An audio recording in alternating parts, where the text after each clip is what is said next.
Hello everyone, আসসালামু আলাইকুম, welcome back to my channel. আজকে আমরা একটা ভিডিওর উপর রিয়াকশন ভিডিও বানাতে যাচ্ছি। সেটা হলো অন্তর্বর্তীকালীন সরকারের যে সফলতা ব্যর্থতা বা এর যে কি কি কাজ করেছে এই কাজগুলোর উপর। আর আমার এদিকে রয়েছে আমার বন্ধু বিদেশু, অনেক মেধাবী ছাত্র এবং পড়াশোনায় ব্যস্ত, অনেক Yeah, অধিকাংশ yeah. সময় পড়াশোনায় ব্যস্ত থাকে। আর এই পাশে রয়েছে Because বন্ধু Hasan. exam is knocking at the door. Exam is That's knocking why at the door. that's why we have to study. Without study, we will be failed in the দেখতেই exam. পারছেন সে ইংলিশে কত দক্ষ, একদম একশো একশো। আর এদিকে শুয়ে আছে একটা বন্ধু হাসান। সুতরাং কথা না বাড়াই ভিডিওটা চালু করে যাক। তার আগে আপনারা অবশ্যই আমাদের ভিডিওতে লাইক, কমেন্ট এবং শেয়ারের মাধ্যমে আমাদের পাশেই থাকবেন। আর ভিডিও ভালো লাগলে অবশ্যই সাবস্ক্রাইব করবেন।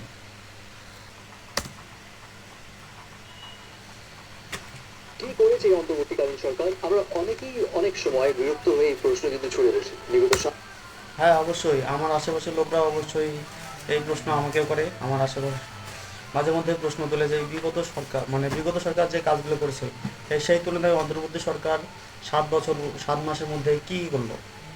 আচ্ছা, দেখা যাক। 7 মাসে 200-রও বেশি আন্দোলন দেখে আমরা হয়তো ধরেই বসি হ্যাঁ, আসলে কি প্রচুর কিছু আন্দোলন হচ্ছে হয়েছে না, এই 7 মাসে। আসলে কি কিছু করতে পারতেছে এই সরকার। এবং আমরাও এটাও ভুলে যাই যে যখন ডক্টর মোহাম্মদ ইউনূস অন্তর্বর্তীকালীন সরকার হিসেবে দায়িত্ব নিয়েছিলেন তখন সব দিক দিয়ে ভঙ্গুর এই দেশ সামলানো কতটা চ্যালেঞ্জিং ছিল তার জন্য। যাই হোক, তারপরেও আসেন একটু জেনে নেই 7 মাসে আসলে তিনি কি এমন করেছেন। প্রথমত, এই অন্তর্বর্তীকালীন সরকার সর্বশেষ 6 মাসে দেশি বিদেশি ঋণ পরিশোধ করেছেন প্রায় 62,000 কোটি টাকা। এরপর দেশের রেমিটেন্স ঋণ পরিশোধের পরিমাণ 62,000 কোটি টাকা।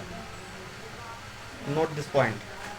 এর যে প্রবাহ সেটা বেড়েছে 18.49 বিলিয়ন মার্কিন ডলার, যা গত বছরের এই সময়ের তুলনায় রিজার্ভের 4 পরিমাণ বেড়েছে। বিলিয়ন ডলারেরও বেশি। দেশের যে রিজার্ভ, সেই রিজার্ভ বেড়ে দাঁড়িয়েছে 2,140 কোটি টাকা। এবং তাহলে রিজার্ভের পরিমাণ কত? 2,140 কোটি টাকা। এর পিছনে ইফেক্ট অবশ্যই রয়েছে অন্তর্বর্তীকালীন সরকারের।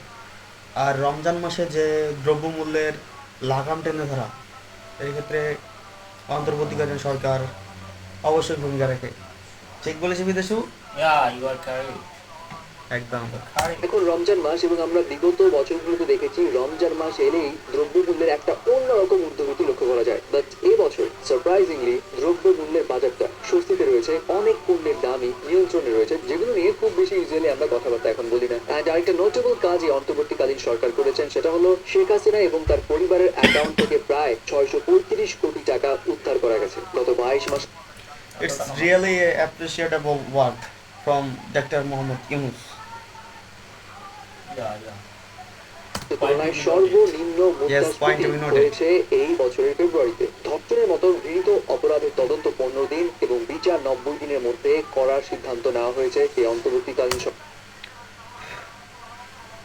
ধর্ষণের তদন্ত 15 দিনের মধ্যে এবং বিচার 90 দিনের মধ্যে।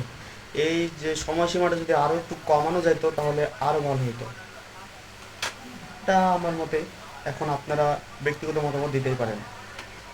আর ধর্ষকের শাস্তি, ধর্ষকের যথাযথ উপযুক্ত শাস্তি হওয়া দরকার। আর ধর্ষকের উপযুক্ত শাস্তি হলো মৃত্যুদণ্ড।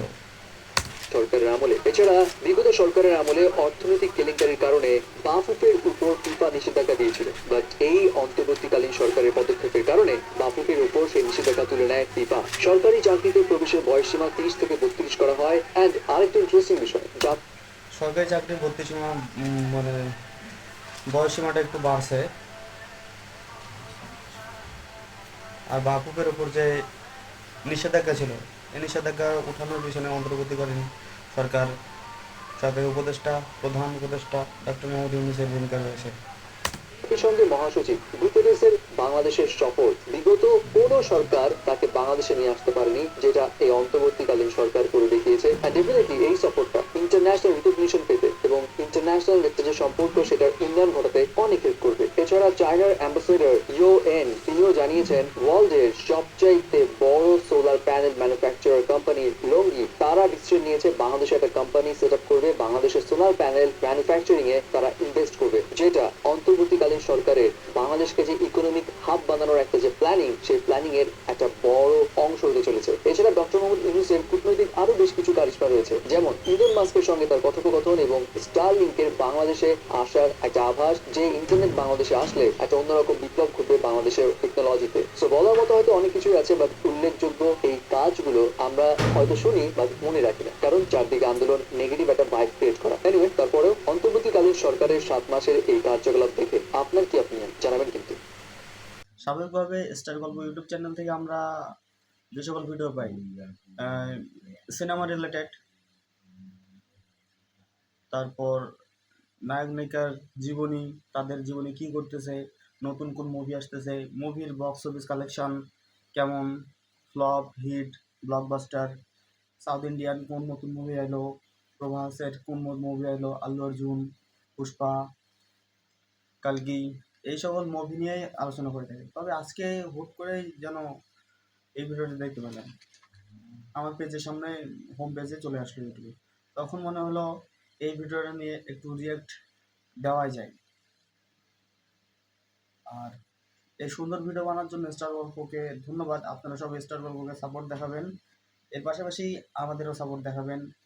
আর ভিডিও আপনাদের ভালো লেগে থাকলে আমাদের সঙ্গেই থাকবেন, আমাদের চ্যানেলটাকে সাবস্ক্রাইব করবেন। আর পরবর্তীতে আপনারা কোন ধরনের ভিডিও চান অবশ্যই জানাবেন। Good bye.